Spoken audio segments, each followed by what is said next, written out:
Boa tarde, sou Mohamed. Minha pesquisa é sobre a detecção de delaminação de materiais compostos com base em energia e sinais de emissão acústica. Essa pesquisa foi feita com o professor orientador Pedro de Oliveira Conceição Júnior, do Departamento de Engenharia Elétrica e de Computação. Além disso, a pesquisa contou com o apoio financeiro da Fundação de Amparo à Pesquisa do Estado de São Paulo, FAPESP. Nessa pesquisa falaremos sobre introdução, objetivos, materiais, métodos, resultados de discussão, conclusão, agradecimentos e, por fim, a bibliografia. Na introdução, temos a motivação do porquê que polímeros reforçados com fibra de carbono CFRP são tão utilizados na indústria.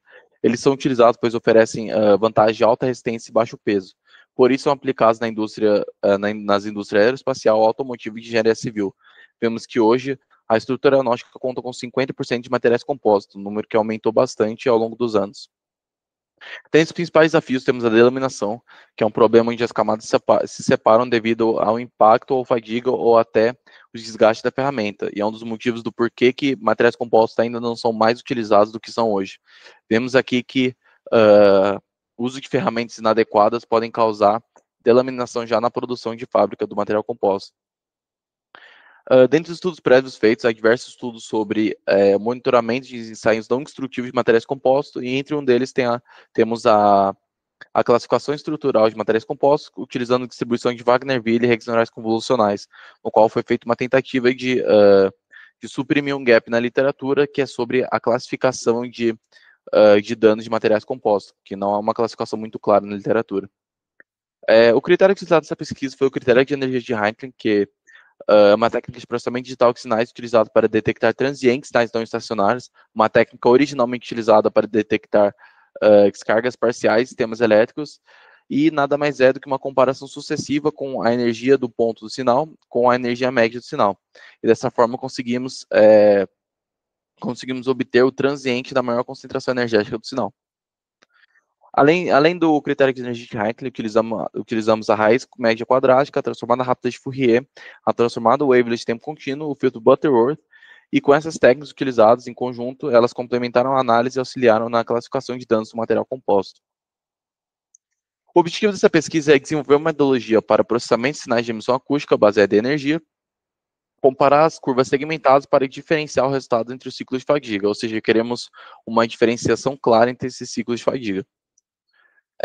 O ensaio foi feito pela Stanford Structure Composite Laboratory, no qual foi feito um setup de sensores piezoelétricos e métodos de onda Lambda. Essa coleta de dados foi feita utilizando amostras de fadiga de CFRP, com imageamento por raio-x para mostrar a delaminação. O principal arquivo utilizado foi a amostra L2S17, que contém um total de 16 radiografias por raio-x. Além disso, foram utilizados os layups 1 e 3 para comparação e validação das análises. No método utilizado, foi definida a trajetória e a frequência utilizada para análise, no qual foi considerada as amostras L1S12, L2S17 e L3S18, contendo 351 arquivos ao total.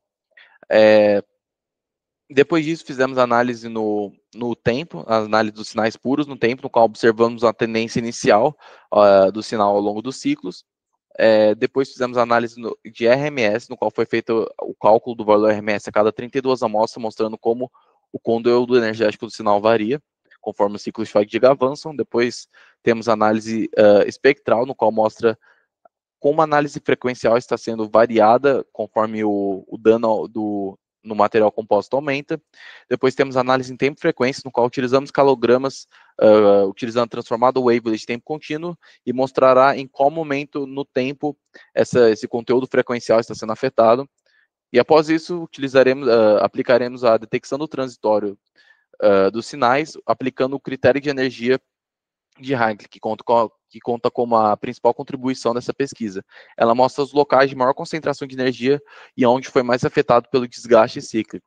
Por fim, faremos a avaliação dos danos, utilizando as imagens do raio-x, e também aplicaremos uma técnica em paralelo para a validação, que é a técnica de filtro digital.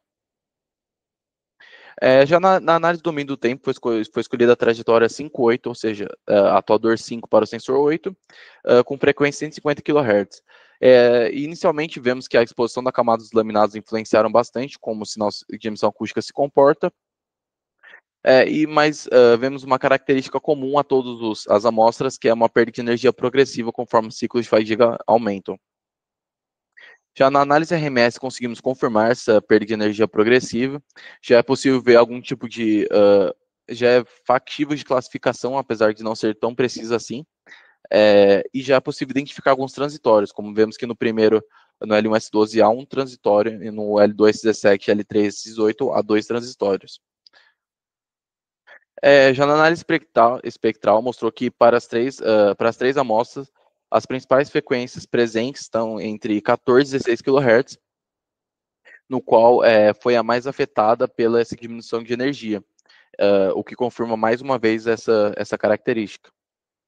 Já na análise em tempo e frequência, vemos que há 2 concentrações energéticas, como visto no RMS, só que mostra com mais detalhes em quais momentos do tempo essas concentrações energéticas estão.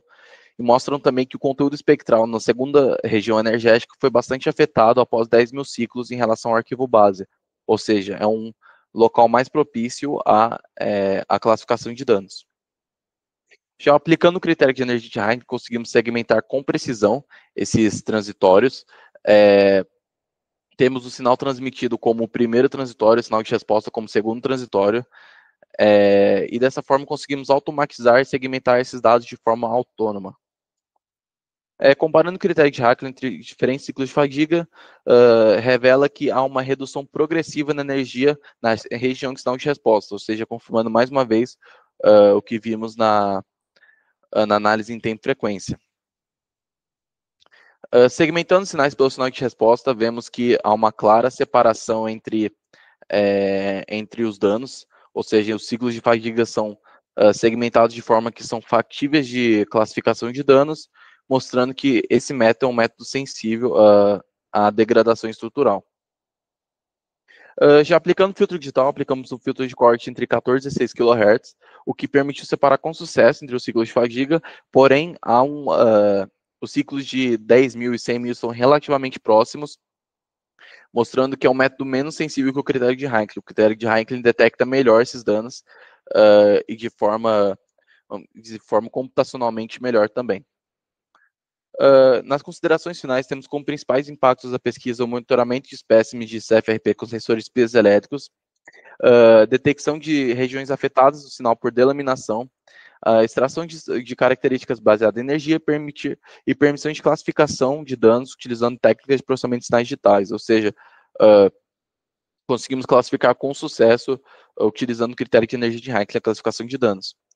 E direções futuras estão em estender a aplicação das técnicas para o conjunto de outros conjuntos de dados, ou seja, aplicar em outros datasets essas estratégias para efetuar a validação dessas técnicas, aplicar as técnicas em diferentes configurações de CFRPs, como vimos, o sinal de emissão acústica varia bastante conforme a exposição dos laminados, investigação das características reveladas por meio de representações baseadas em energia, pois essas não são as únicas características reveladas pelos transientes e ainda assim há outras características para serem investigadas.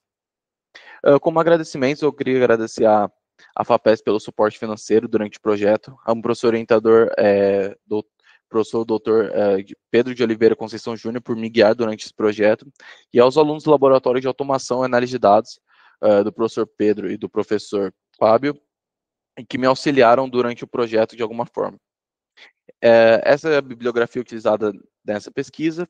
Dentre elas estão as pesquisas sobre o critério de Heinkel e a pesquisa também sobre o dataset.